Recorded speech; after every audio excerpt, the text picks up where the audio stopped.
This again has been shown to possibly just affect the diaphragm just maybe around 17% compared to over 90% with interscalene block. So there are considerations in what you're going to choose. Again, most of the blocks we do, we like to sedate our patients, a bit of midazolam, a bit of fentanyl to make it easy for performance of the block. Again, with caution, because with sedation, you risk going into the arena of supplemental oxygen. So be quite cautious that the patients you want to use incremental, possibly 1 mg of midazolam, watch for response, maybe 50 micrograms of fentanyl, watch for response before going higher on sedation. Again, you just reduce supplemental oxygenation, which again is, reduces the risk of contaminating the environment. Ultrasound guidance is recommended, and actually strong guidance. One, you have reduction of local anesthesia, systemic toxicity. You don't want to give this COVID patient an additional problem like last. Again, it improves success. We know with ultrasound, you can see the nerves. You can see your target fascia. So you're able to directly put your needle there. You can see the spread of the local anesthetic. All these work towards improving success of the block. So the adjuvants we put in the nerve blocks, are they all good? Some do have issues when it comes to patients with COVID-19. We know that COVID-19 is principally affects or affects the interplay of the immune system. So there is caution on using substances like dexamethasone. It's a favorite for prolonging the effect of analgesia. So again, use with caution because of the risk of immunosuppression. Papers do not have a lot on that, but it's something that's recommended. Again, dexmedetomidine or clonidine are quite common adjuncts for peripheral nerve blocks. Their drawback is that they have sedation, you can get bradycardia, you might also get hypotension. Of course, they're dose dependent, but at the end of the day, if you think your patient is at risk, and you just have to take a balanced approach and have a case-by-case determination. Again, the risk of drug errors. We've seen that sometimes someone wants to use dexmedetomidine, maybe clonidine, they end up mixing and taking up another vial. Again, on the issue of maintaining a perineural catheter, again, it's an issue of risk versus benefit. Why? We know that when you put these catheters, they're excellent for analgesia, but on the drawback is that they're also labor and resource intensive. Means that someone probably has to go check it, has to fill the syringe and the like. So have a risk versus benefit approach. Another big advantage of the continuous regional anesthesia is that they have an opioid sparing effect, which is important in these patients who are already on oxygen, maybe. These opioids come with sedation, and all those things can worsen or worsen the whole situation of respiratory compromise. So performance, just quickly rushing through this, the block must be tested before surgery. These are not the blocks you cross your fingers that they'll work and hope they will. You really don't want to have an emergent conversion of GA unplanned. So test your block. Judicious sedation. I like sedating a lot of my patients for regional anesthesia, just keeps them comfortable. And in any case, most of them say, yeah, they don't mind a bit of sleep. And so again, with this patient, watch the amount of sedation you give. So what do you use? Prongs or oxygen mask?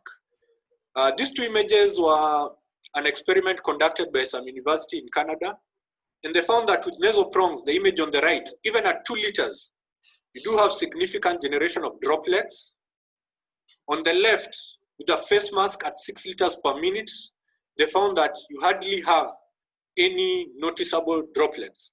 And of course, in both situations, you must have a face mask on them, but it's good for us to know that when we sedate our patients, that the supplemental oxygen delivery method of choice should be a face mask and not nasal prongs. Caution, again, with everything is long surgery. 2 weeks ago, we had a patient where the OBGY or the gynecologist thought that the uterine bleeding was a big problem and the patient could not wait.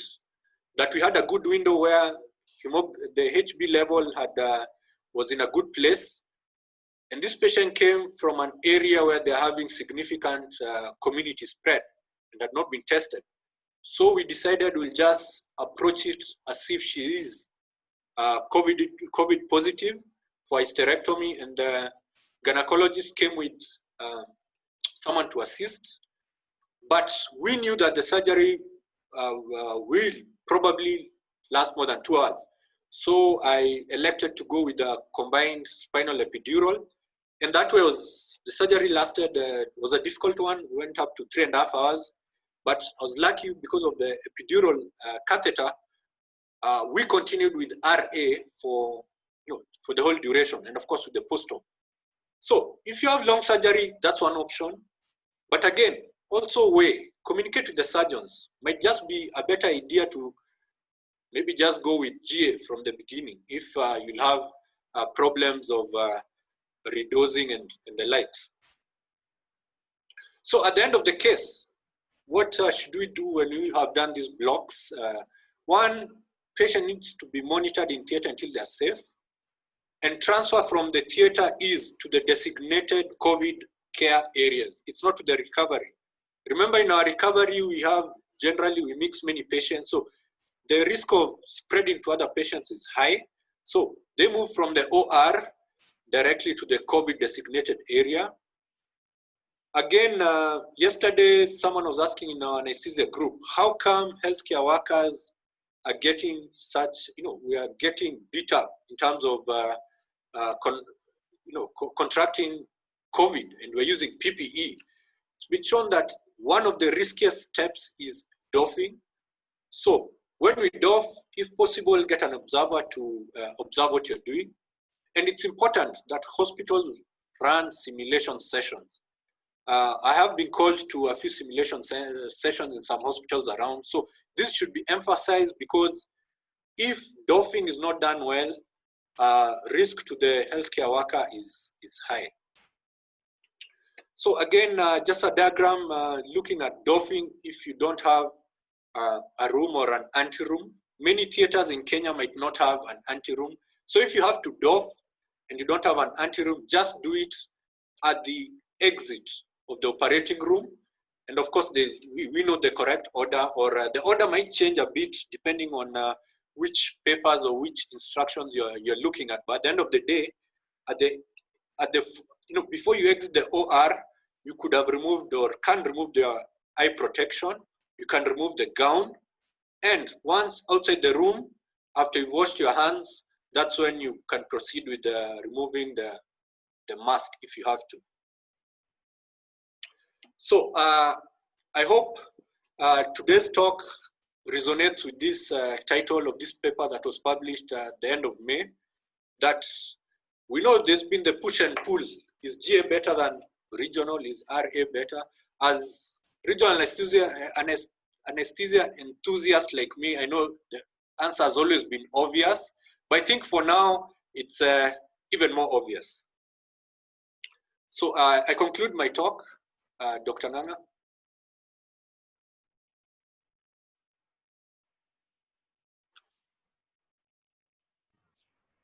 Thank you, Dr. Ngugi, for that very detailed presentation and very, very articulate.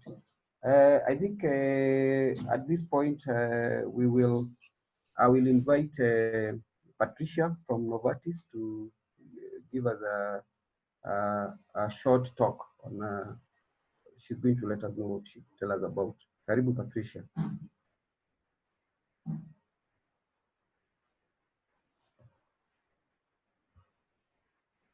Meanwhile, keep the questions coming. We will have a question and answer session after this presentation. Thank you, Dr. Nana. I hope my screen is clear. Yeah, it's clear. Thank you so much. So thank you so much, Dr. Ngugi, for your powerful presentation. And is we're saying thank you to all healthcare professionals and caregivers. We want to thank you especially for the sacrifices you're making every day, and just mostly during this period of COVID-19. We know it's not easy, but with your commitment and dedication and courage, for sure it deserves our deepest gratitude. So thank you so much. So just to move on to, my name is Patricia Nabwire. I'm a medical representative in Novartis. And just looking at my agenda for the day, we'll be talking to you about what Novartis is offering in case of postoperative pain management. We are also going to look at what are some of the benefits of using Voltaren. And here we are going to review two particular studies, one that proves on the efficacy of Voltaren compared to other analgesics that we have in the market. And the other study we're just going to look at is on the market-sparing effect of Voltaren. So then we're just going to finish up on the dosage and conclude on that. So what is the unmet need when it comes to pain management? So I believe there's a lot of pain medication in the market, and Voltaren being one of the products that has been around for so many years, for over 35 years actually. I believe the subject of pain management is still a major concern, both for the healthcare providers and also for the patients. So therefore, I believe optimizing postoperative pain is essential in order to improve both clinical outcomes and as well as the cost for most patients and even the hospitals. So what is Novartis offering in the space of pain management? So just looking at this particular slide that we have here, Novartis, we are the originators of all the diclofenac salts that we have in the market. So we have the diclofenac salts, which are the Cataflam and the Voltaren. We also have the diclofenac sodium salts, which are the Voltaren, and we also have the pediatric doses for diclofenac potassium. So Voltfast here is also a diclofenac potassium, and it's just an improvement of Cataflam in powder form. The beauty about Voltfast is it has a 5 minutes onset of action, therefore offering your patient faster pain relief. We also have, which is also an improvement of the Voltaren 75 milligram. It has a combination of, it's a combination of diclofenac and cholestyramine, which just helps to minimize the risk of GI irritation. So going to look at this particular study here. And the objective of the study mainly was to compare the analgesic efficacy of the maximum recommended doses of Voltaren and the ketoprofen for 3 days after knee arthroplasty. In this particular study, 64 patients were reviewed. These particular patients were undergoing knee arthroplasty, and they were operated on under spinal anesthesia. So we have a group of patients, 24 patients received Voltaren 75 milligram IV. The other 24 received ketoprofen 100 milligram. And then we also have the other 19 people receiving placebo. So this happened in the recovery room, and then it was followed up by oral diclofenac 150 milligram per day, and then ketoprofen 300 milligram per day, and placebo. So this happened in 3 days. And as you can see here, patients, the orange line here represents Voltaren. We have the blue line representing ketoprofen. And for patients who are on diclofenac, on Voltaren, from day 1 to day 3, you can actually see that the mean pain score were lower compared to patients who were put on ketoprofen or placebo. So just looking at this particular, the second study here, the objective mainly was to compare the efficacy of Voltaren with ketorolac in reducing postoperative morphine use after major orthopedic surgery.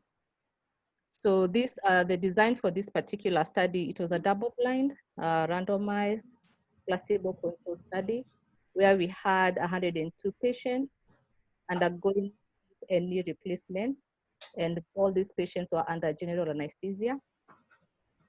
The patients were randomly allocated to receive either Voltaren 5 milligram, ketorolac 60 milligram, or placebo. And as you can see here, the mean 24-hour morphine requirement for patients who are on Voltaren was 36. For patients who are 36 milligram of the morphine, the patients who are on ketorolac actually required about 47 milligram of morphine, and patients who are on placebo required about 52 milligram of morphine. So to conclude this particular study, what does it tell us? That preoperative administration of intravenous Voltaren 75 significantly reduces morphine requirements. So this is very important, and I believe the important goal in the current fight of the use of opioids is just to minimize opioid misuse and also potential addiction. So just moving forward, we have sometimes you get patients who either experience nausea and vomiting post-operatively. So sometimes you wonder, what can you give some of these patients? And one thing is Novartis offers a range of Voltaren formulations. So for this particular patient, they can receive Voltaren suppositories, which comes in different strengths. So for the Voltaren suppositories, it comes in the strength of 100 milligram, adult dose, and 50 milligram. And then we also have the 12.5 and the 25 milligram for the pediatric population. Just to wrap up, going to look at how to administer the Voltaren solution for injection. And just a minute.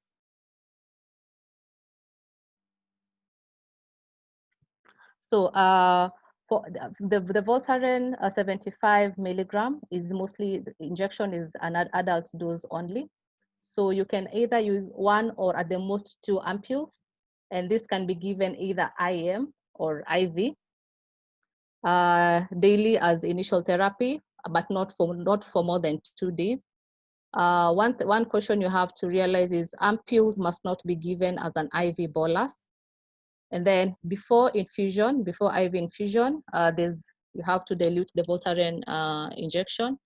So how to dilute is you can mix the ampoule with 100 to 500 milligram of saline, 0.9% or glucose 5%, then buffered with 0.5 milliliters of sodium bicarbonate 8.4% or 1 ml of 4.2%.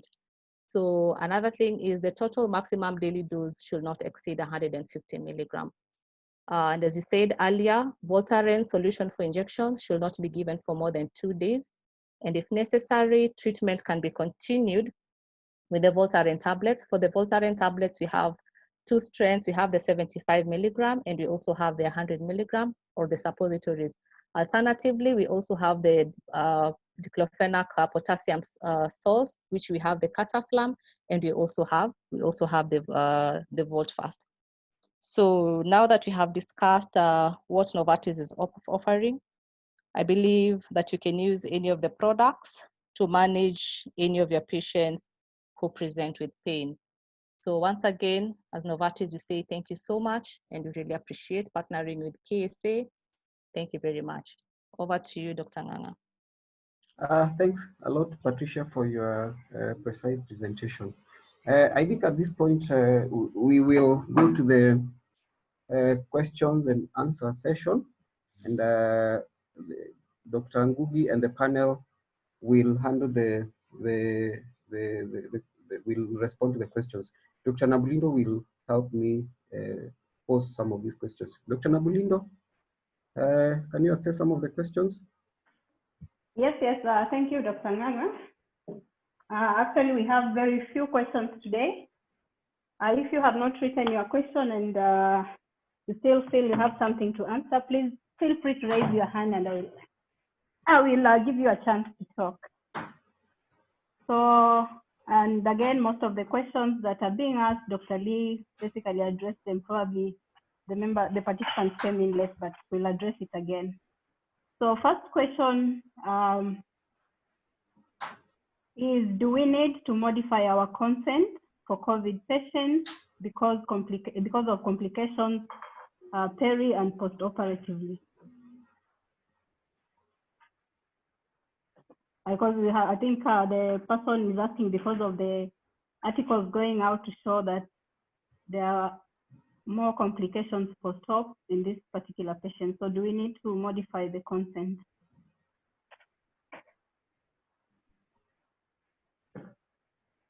Dr. Lee?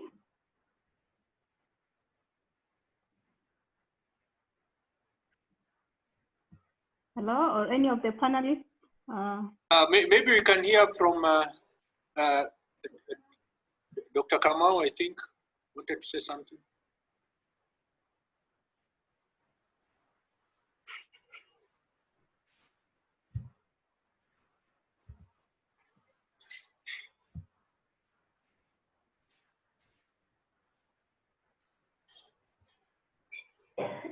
Or anyone else from the panel? I know. Dr. Ndembesa is on, and Dr. Speck is on. Maybe we can hear their thoughts.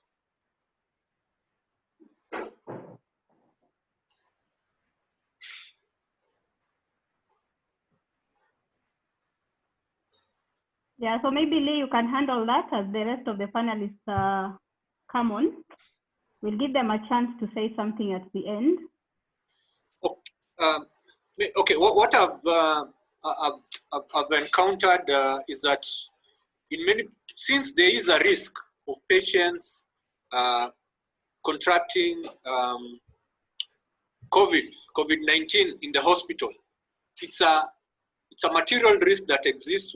There's nothing you can do about it. Then the consent process should mention that. I think there's a wonderful paper I can send you that has discussed consent for surgery in COVID era. That's one for just a patient coming even when they're COVID negative. So what do you tell a patient who's not been tested? So I think for patients who've not been tested and they come from the counties where we saw there is a widespread community spread, probably it's good to mention that we don't know if they could have COVID, and in case they do have, sometimes the outcome is not so great for surgery. That's just my opinion, because at the end of the day, what's the point of a consent? It needs to capture the real stuff as pertains to that particular time of day. Okay, Dr. Kamau, are you on board? I think Dr. Nabilindo, they are saying they are unable to be unmuted. Oh, okay. That's for Kamau, Dr. Bal, Dr. Specky. Okay, I've unmuted them. I've unmuted them.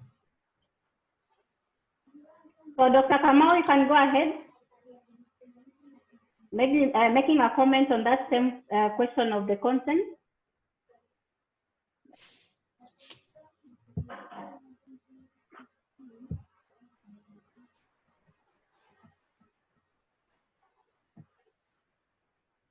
Dr. Specky. Okay, good evening. Yes, so my thoughts about the consent are that I think we should not treat COVID specifically as a different disease regarding consent. I think because we know that the patients might have maybe adverse outcomes depending on the type of surgery, I think the consent, when we explain to them, we still have to explain all the risks. I don't think we need an additional consent for that. I would just treat them the same way I would be treating a high-risk patient. I would explain thoroughly and all the risks versus the benefits. Hey, maybe let us hear from Dr. Bal. Dr. Bal, you probably know you might have had these patients in Aga Khan. Have you modified your consent? Thank you, Lee, for the wonderful talk and the opportunity. I think the one place we saw this as a challenge was the category 1 C-section patients, where we did add a few things to our emergency consent or discussion with the pregnant patients. Was that if there was a need for category 1 with the general anesthesia and the timing of the donning doffing, perhaps the needful discussion from the obstetricians and our part of preparing mothers that in those cases there can be additional delay. And I think that that's one population where we sometimes overlook also when is that disadvantage in our safety and the patient safety concern. So the consideration for perhaps personnel safety, the patient and the child's outcome from that timing delay. So I think that's one scenario where I do think that maybe that discussion needs to occur and perhaps be something that should be done with these moms that come in, because that's mostly what we were doing during a lot of the lockdown, was a lot of our obstetric cases at that time. I don't know what the others had a issue with this or not, but I know that this is something we all discussed quite a bit with the patients as well. Hi. Hello. Hello, Dr. Isaac. Yes. Now, from our experience, the concept is still the same, but the biggest challenge has been, you see, these patients are in a dirty, for the confirmed cases. They are in a COVID ward, they are confirmed positive. So getting a written consent is almost impossible because we keep all our files in the clean side. So like for the patient we had to do a cesarean section who was COVID positive, we had to accept a verbal consent because the patient couldn't sign on the consent form. The other thing is we could not even get the husband to come and sign because the husband was in quarantine as well. So these are some of the challenges you will encounter, especially for the confirmed cases.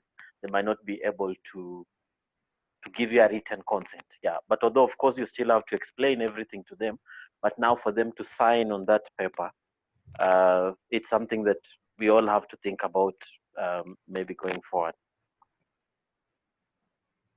Dr. Dembesa, on that same comment.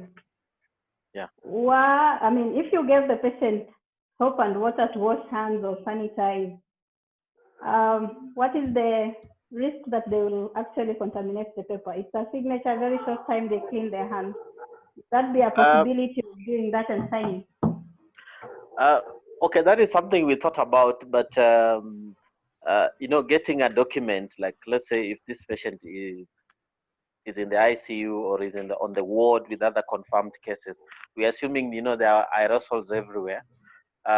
Is washing hands enough? We don't know. Yeah, it's something we thought about, but most people are not comfortable, handling that paper if it goes into the ward and the patient actually signs on it. Yeah. So maybe those are some of the things as a society we need to agree on, because they have medical legal consequences, which is because now you are in a dilemma. You want to protect your staff, but at the same time, legally you need this patient to sign on this paper. Yeah. So we need guidance on that. I've not found out what maybe people are doing in other places. Yeah. So we need guidance on that. What Okay, if thank they you were very much. Yes? I was wondering, what if they wear gloves? What, Dr. Dembesa, I was just wondering, Yes, what if they wear gloves and what? They wear gloves and then they do the consent in the operating room just before they enter. Operating room. Yeah, that's an option. Yeah, that is something to consider. But I think what I'm just saying is we need a standardized way that we agree as KSA. If you have a COVID positive patient and you need a written consent, then giving the patient giving the patient a glove and they sign on that paper is enough. Because I can tell you, like in our hospital, we had big challenges with even the records people. They refused to come and pick the files for these COVID patients, although they're in the clean side, because people imagine, you know, those papers are contaminated. Yeah. Okay, thank you very much.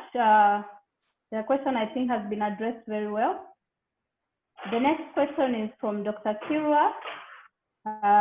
Although it has been answered, but Dr. Lee, maybe you can answer again. He's asking which protective devices should the patient wear to protect the OR team, and what should we do if patients need supplemental oxygen?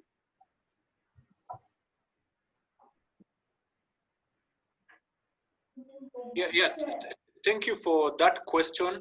I think so far, understanding the transmission is that it's spread from the patients, either droplets or say aerosols. Basically, it's a respiratory tract situation.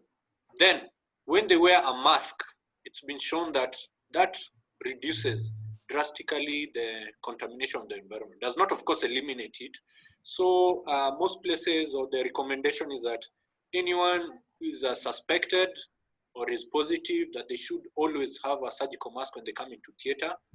And for supplementation oxygen, I think so far there is a consensus that nasal prongs are not the best, because you do have, even at 2 liters of nasal prongs, you have significant droplet formation. So an oxygen mask is recommended, and the air and the fresh, or the rate of oxygen again should not be so much, because the higher the rate, the higher the risk of contaminating the environment. So you match the rate to achieve whatever saturation you want to as a target. I don't know what the rest think.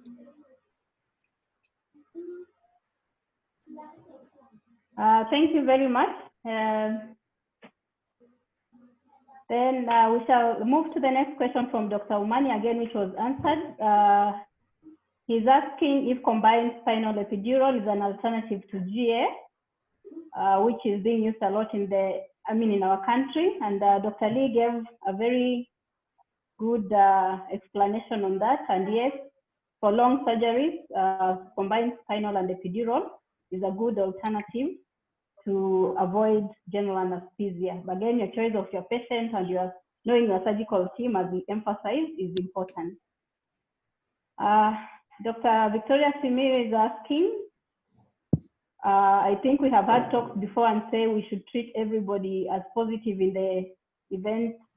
I mean, because we are seeing community spread, especially in Nairobi and Mombasa. So with local spread and in situations where a patient is not tested pre-op or awaiting results, and GA is given, should the entire team be in N95 mask? So our observation is that the surgeons, the scrub nurse, and the theater assistants are rarely in N95 mask. They come helping you and they assume it's only the anesthetist who is at risk. So maybe I can give that to Dr. Bal, probably to share what you are doing in Aga Khan for your testing patients, or before you started testing, and assuming everybody was positive. Was everybody in protective gear? And were you seeing also this laxity of the rest of the team protecting themselves?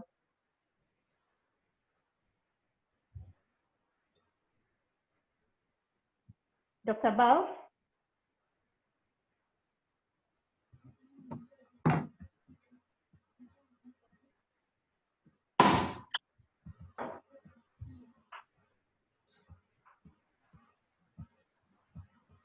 Sorry, can you hear me?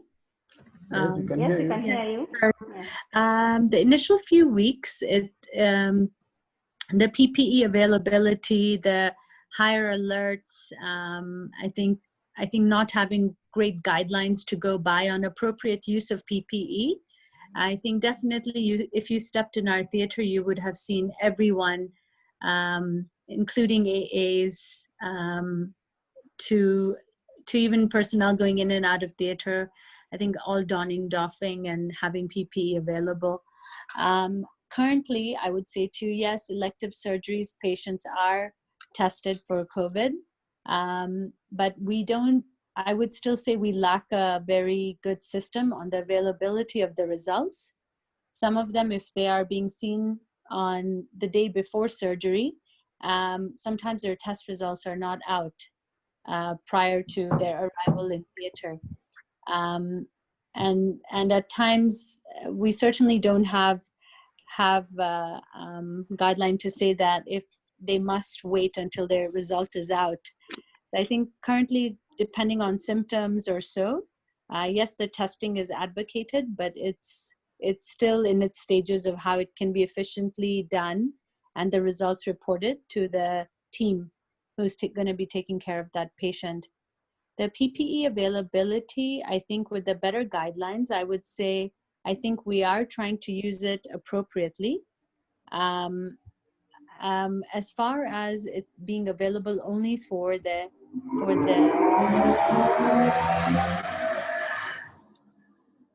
I'm so sorry. As far as it being available only for the anesthetist, I think that's not, I think that's, we should all not let that happen. It was happening in our theater as well, by the way. I shouldn't say we all were not keen on it, but we fought for our AAs. We made sure that it was available for them as well. And I think going forth, it is going to be a challenge for all of us on making these guidelines and what type of PPE we should use.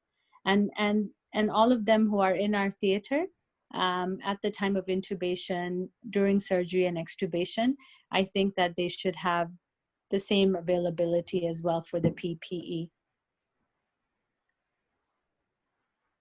Thank you, Dr. Bal. Thank you.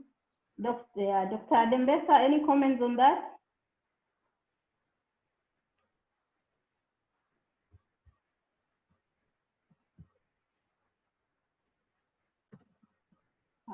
Dr. Dembesa is still on?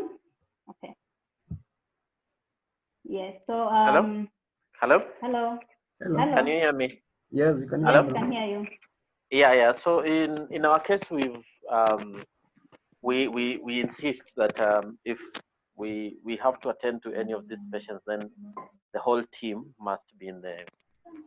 If all of us must have N95, then all of us, including even the cleaners, because remember, like in theater, you work as a team. So if one person gets infected, then we are all at risk. So we've insisted on that, and we make sure that everyone has the PPEs or the N95 if need be. Yes, next is a question, a comment and a question from Dr. Kabugi. He's saying, what is the general feeling regarding pediatric regional anesthesia and COVID? I feel that his comment is that he feels that blocks should be encouraged and combined with sedation and supplemental oxygen with nasal prongs in a bid to avoid intubation. Dr. Lee, a comment on that? What would be your feeling with regional anesthesia in the pediatric patient in this time? Dr. Noglindo, personally, maybe we can hear from the pediatric anesthesia team, Dr. Noglindo. Maybe can share something. Yes, maybe I can just share from my own experience and what I've seen and from reading. In the pediatric world, it has been a challenge to modify anesthesia in most of the hospitals. And you find that people are basically using protective equipment and still doing a lot of general anesthesia. Yes, well, if you are able to do regional anesthesia with or without sedation and have the comfort of the patient and the comfort of the surgeon taken care of, it will be a good welcome thing. But again, depends on the age of your patient. For the children below 6 years, then it becomes a challenge if you're not used to doing that. So it is, if you're not using to giving your spinals or caudals and letting your patient be awake, it's not something you want to start during this COVID time. Would you choose to have a child who is crying and very restless because you want them awake? Because we know crying is also a very strong arousing activity. So would you want the child crying and restless in the middle of surgery, or would you choose to go for GA? So if you are competent and you have been doing this and you're comfortable with doing it, with keeping your patient safe and keeping your patient comfortable, and the surgeon is able to operate, it's a welcome thing to do. Yeah, so the benefits of regional anesthesia still stay the same, even for children, as Lee has explained the good things of regional anesthesia when it comes to COVID patients. But again, your experience with the regional without GA in children will matter, your age of the patient, and what type of surgeries. I've seen for short surgeries where your surgeon is going to take a short time, a spinal or a caudal with a child who is a bit sedated can work very well. Yeah, so if you're experienced in that, then it is a welcome thing to do.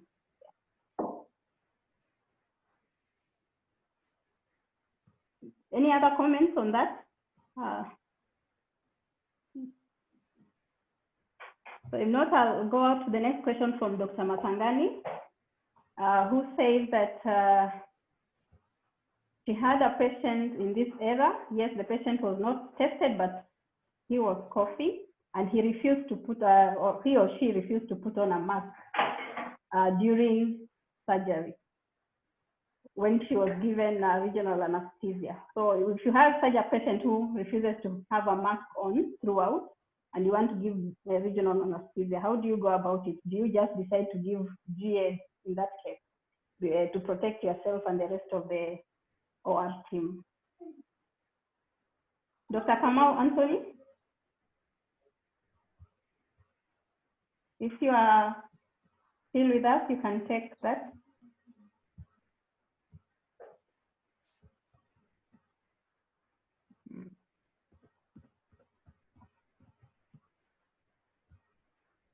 Okay, Dr. Specky? Yeah, yes, maybe I can react to the part about pediatric regional.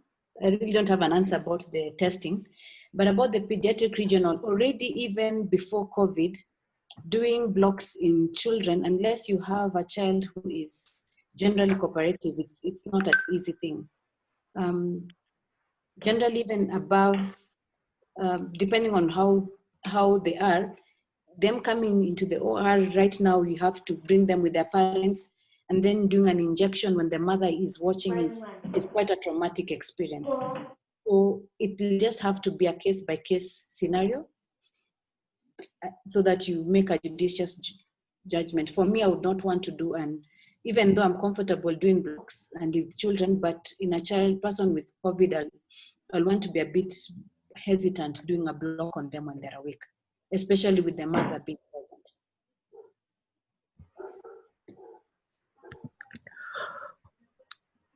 Hello, sorry, Yes? Belinda, you can hear me? Sorry. Yeah, Dr. Kamau. My apologies, I keep getting... The question was, Dr. Matangani had a patient who was untested, but in this COVID era, we are assuming everybody is positive unless they have a negative result. This particular patient refused to put on a surgical mask when she was under regional anesthesia during the surgery. How do you go about it? That's pretty interesting. Yes. That's pretty interesting. I think, again, this is not based on anything, but what I've I've done in my experiences, as I'm explaining about the regional anesthesia, I make it very clear that they'll be required to wear a mask throughout the surgery, and that it's for their protection and it's part of the consent I'm taking. So I'd perhaps try to have dealt with that before, but that's very tricky if they take it out during the surgery. I don't know whether the option of sedation would have happened and then give them a face mask or an oxygen mask, and then they can take oxygen. But that sounds quite interesting. Maybe Lee and Dr. Bal can also give their input. Yes, Dr. Bal, any input on that particular concern?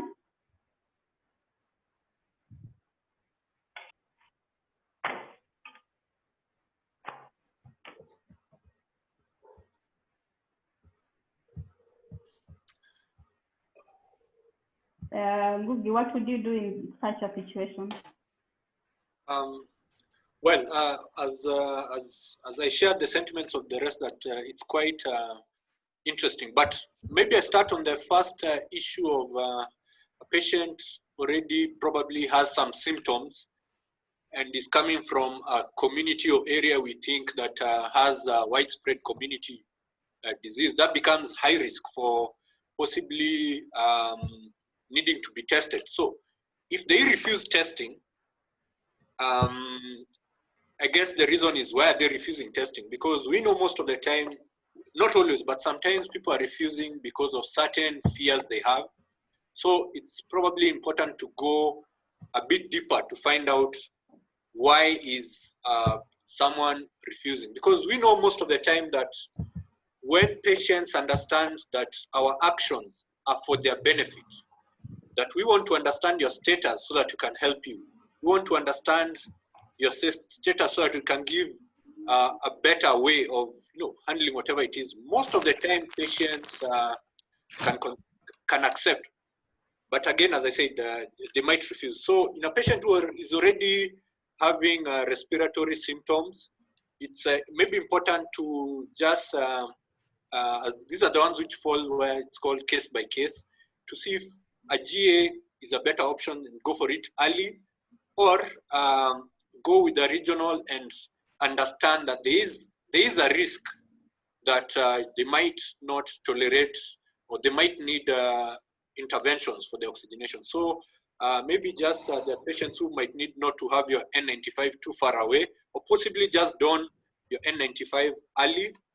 So intra-op, if someone starts to remove their mask, again, it's to try and understand why. If they're saying they're not breathing, again, now you move towards the territory of possibly moving towards an emergent GA. But for sure, letting a patient you suspect to possibly be high risk to have COVID and they don't have a mask and maybe they are close by, that becomes very tricky for the practitioners, becomes very tricky for everyone. So tough one, I don't know. Dr. Chokwe is saying with that same question, isn't wearing a mask a national policy? So I guess it is a national policy and it has been put down that people should put on masks. Maybe Dr. Chokwe, we can unmute you to comment on that. Nana, you can unmute Dr. Chokwe. Sure. Yeah, Dr. Chokwe, please. Yeah, good evening, everyone. I hope you can hear me. Yes, we can. Yes, we can hear you. Yeah, the question of masks and what we're going through right now is, I don't think anything we can discuss with the patients or anybody else. The patients know, first of all, they will not enter any public space without wearing a mask. The operating rooms are confined spaces, and if they are aerosolizing, then they are contaminating the surfaces and, if anything, spreading the infection to everybody else in case they are carrying it. Or on the other hand, they might actually pick the infection from us. And if they came into the negative test and leave complaining with pulmonary symptoms, how do we trace back where exactly they got this? So that takes us back to the issues of the consent and what we explain when we're talking about the consent. The understanding of what a consent explanation is all about is also very important. That the fact that you test negative today does not necessarily mean when you have a later day test that is positive, is that you have probably acquired it from the institution. So we must have a way of indemnifying ourselves against any options that might result from this habit of patients who say they don't want to wear the masks. On the other hand, the things we've had in pediatrics for a very long time, the oxygen hood, which we use in neonates, possibly the intubation box would be an answer to some of these things that we're talking about, such that in case people are claustrophobic or otherwise, the clear perspex with enrichment of oxygen and isolating that patient in that particular space might be the answer to what we are trying to get around, especially if we are not doing surgery in the upper part of the body. Thank you. Thank you, Dr. Chope. Dr. Mwiti is wondering if we should record the consenting process so that this becomes evidence in case it is required for whatever reason in the future. I guess that was is part of solution, offering a solution to what Dr. Adembesa was talking about, using paper consent and people being afraid of contamination of the document. Maybe Dr. Lee, you can explain what, if this is an option and what maybe the challenges would be if you decide to record the consenting process, or will you have to take a consent for the recording again before you record the consent? Dr. Ngugi? Okay, I've seen, just reading on the ethics of the informed consent, that in many countries, just the fact that you've written or signed does not necessarily mean it's consent. It has to be informed. And therefore, informed consents, even oral or verbal consents, have been taken to be true consents. So, COVID has accelerated the use of IT within medicine. At the moment, I think many hospitals in the world today are using questionnaires on phone, on apps, on patient portals within the hospital website, and especially even with anesthesia. They're using that to basically get a feel of where or how the patient is. There also the use of electronic signage. We do have like iPads and other things where you can sign on a paper, and the iPad has a clean film which can be removed, and the pen is either with your finger or something. So there you can use, I know probably we don't have that in our hospitals, but we know technology is one of those things that can help to keep the patient away from the doctor and therefore reduce the risk. I think recording by video is quite interesting, and will capture the whole essence, that there was an explanation given to what are the key things about consent, from the risks, from the benefits to alternatives, and remains as a permanent record in case there is any question in the future.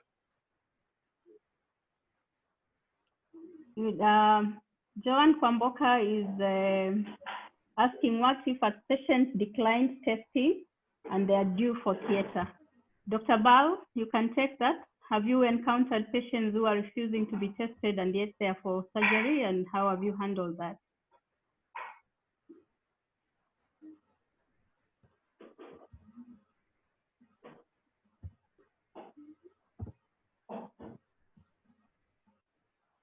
Dr. Bal, you're still with us?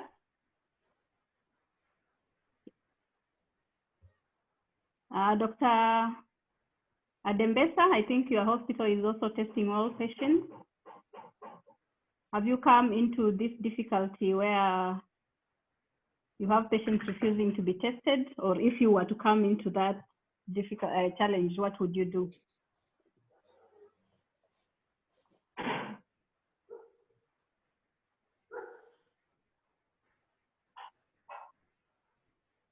Dr. Bal or Dr. Adembesa, any of you still with us? Then I'll to to the other panelists. Dr. Kamau. Sorry, I haven't had so many people that I have had to test before. So I might be ill-equipped to answer that question, but my thinking is definitely it will be part of every decision a patient makes should be documented so that they clearly understand the risks of not taking the tests and what that will mean. So I would just have the patient document that they declined the test and then proceed as if the patient was positive. Yeah, Dr. Nganga, please unmute Dr. Dembesa. Okay. So that he makes a comment. Yeah. He's unmuted. Dr. Dembesa, go ahead.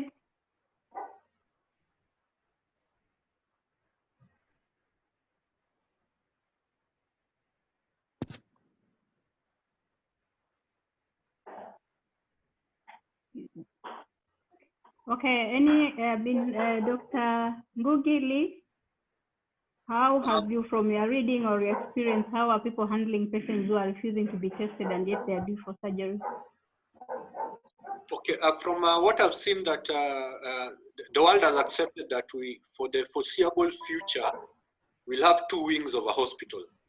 We already seen it at KU happening. And usually the entry point is testing.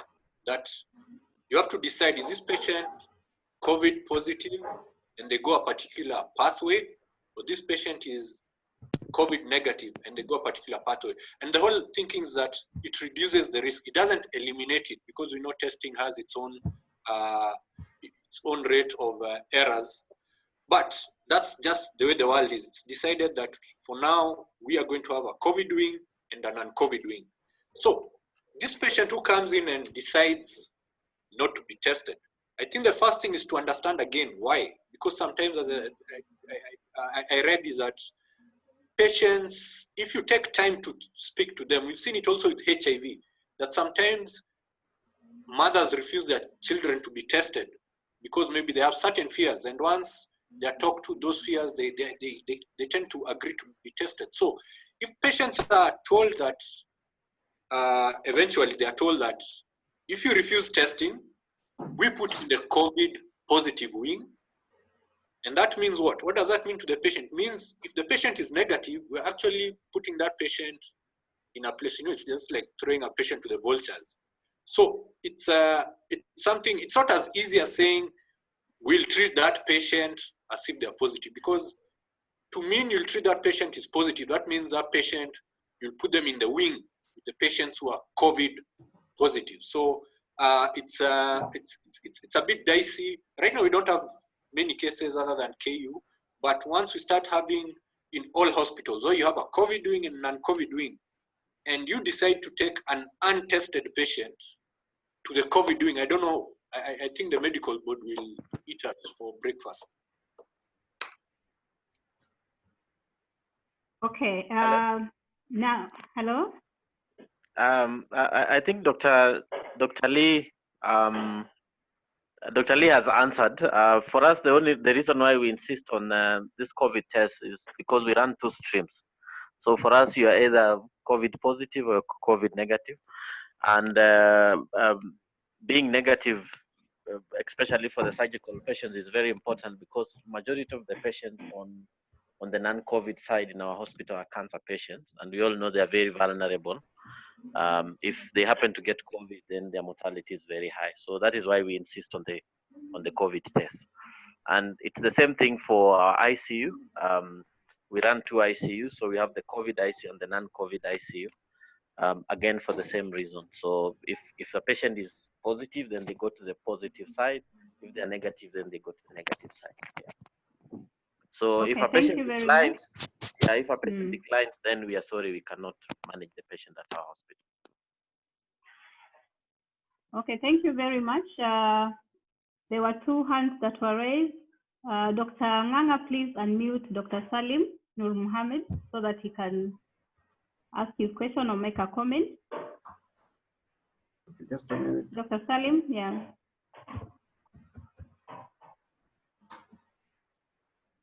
What's the ID? His name?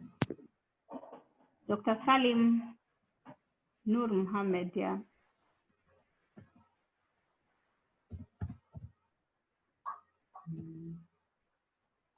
Or he has left the meeting. I think so. No. Yeah, he has left the meeting. Yeah. Dr. Peki, your hand is raised. Yes, I just want to get a feel from what other people are, how it's working in other places. Generally, I work in a rural setup where we're resource limited. Even before COVID came in, the hospitals were very, very reluctant to invest in regional anesthesia. So as a person who is an independent, you have to invest in your own infrastructure, like your own needles and your own ultrasound. And now with COVID being there, and the hospitals are a bit resistant in investing in stocking up drugs like the Pivacaine.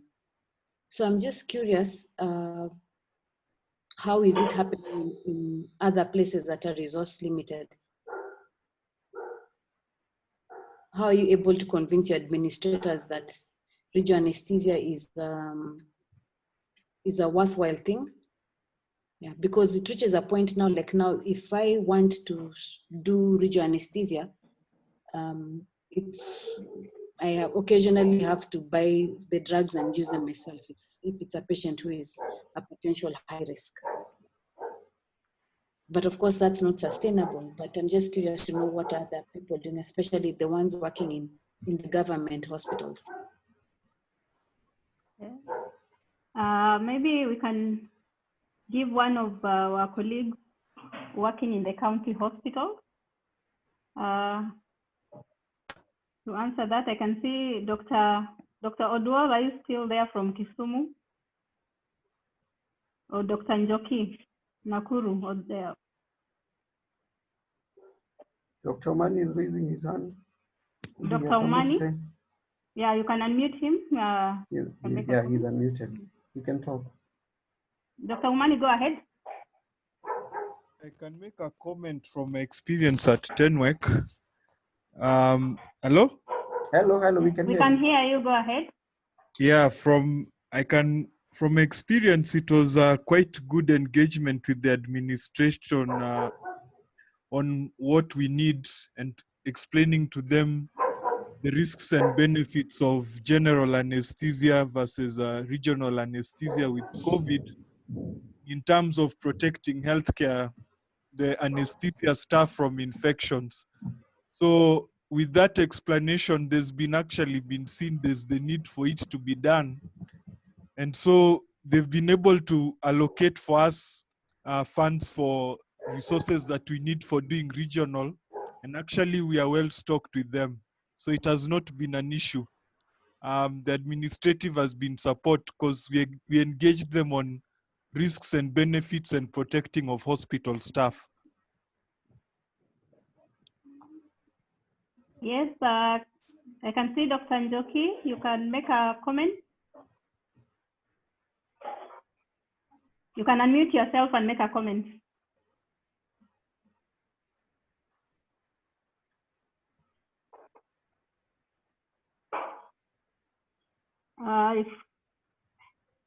If Dr. Njoki is not ready, Dr. Steve Okello from Kisumu, any comments on that particular challenge? Dr. Nganga, you can unmute Okello. Okay, let me look for him.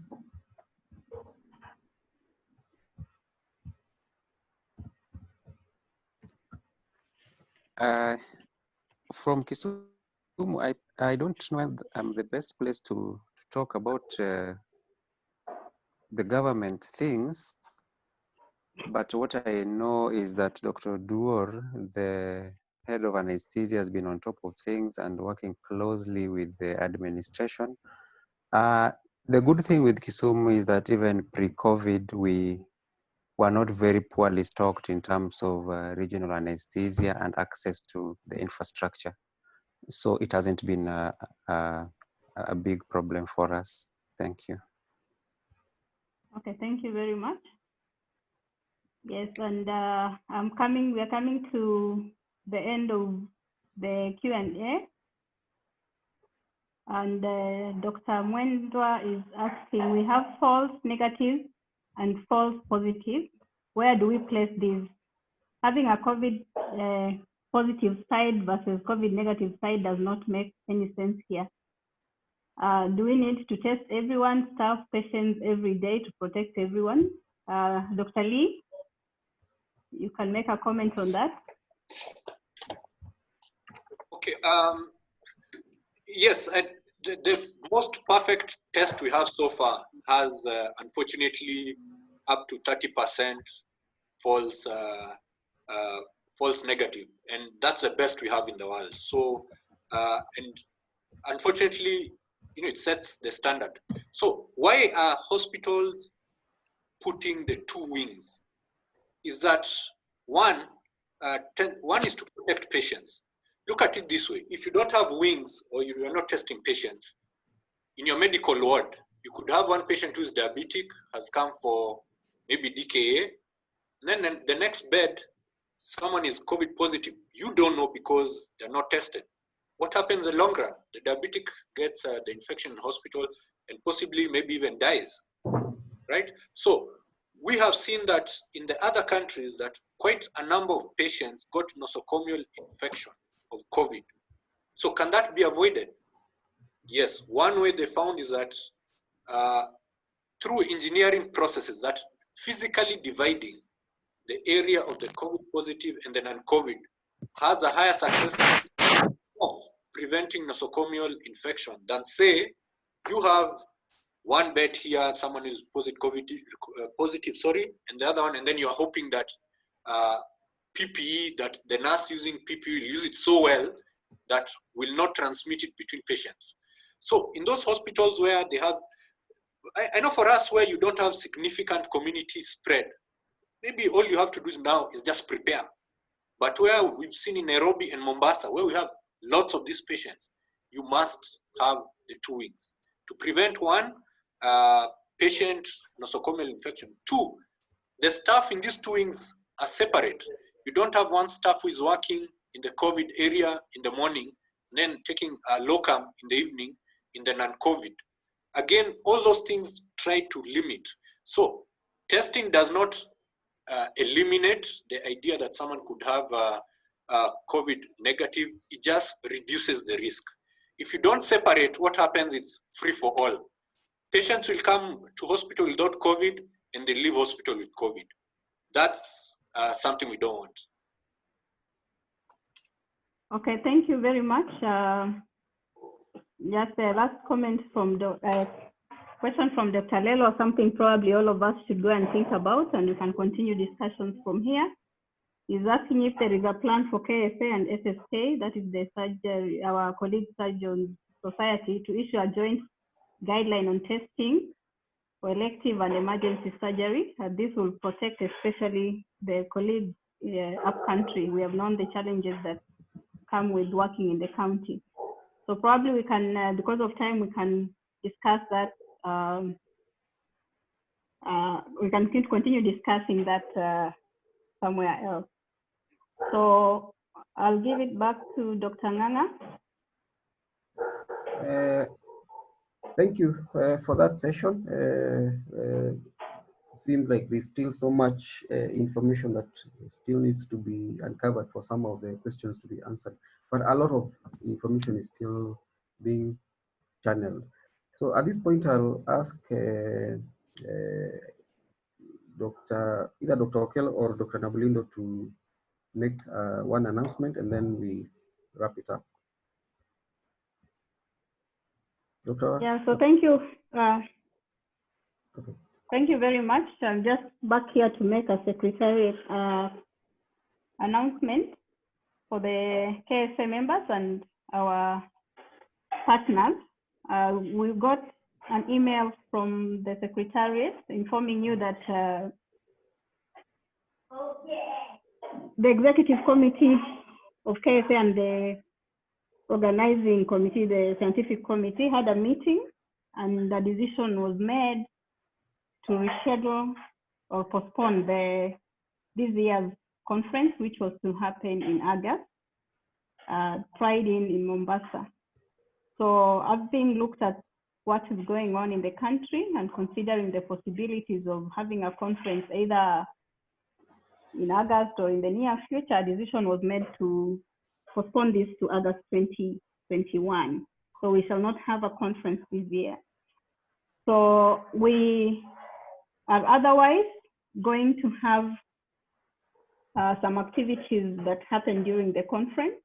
The scientific committee is going to come up with some few talks. So we have probably an afternoon, which will be communicated to you, of some topics that were to be discussed during the conference, discussed at that time. And that will be followed by an AGM and probably an election, but those details of those dates, timing, and what will be discussed and how this is going to be done is going to be communicated in due course. So kindly do, if you have not seen this in your email, do read that and look out for information on what will be organized as an alternative to have a meeting with an AGM, because the Constitution still expects us to have an AGM even without the conference going on. Thank you. Yeah. Thank you, Dr. Lindo, for that announcement. And thank you, everyone, for taking time to engage in this webinar. Thank you to the KSA, the panelists, and Dr. Ngugi, and also to our partners, Novartis. Thank you all for your contribution in making this webinar a success. We continue with this series on every Thursday, and we'll let you know in advance what we'll be presenting next week on Thursday. Asanteni sana, and you have a good evening. Bye-bye.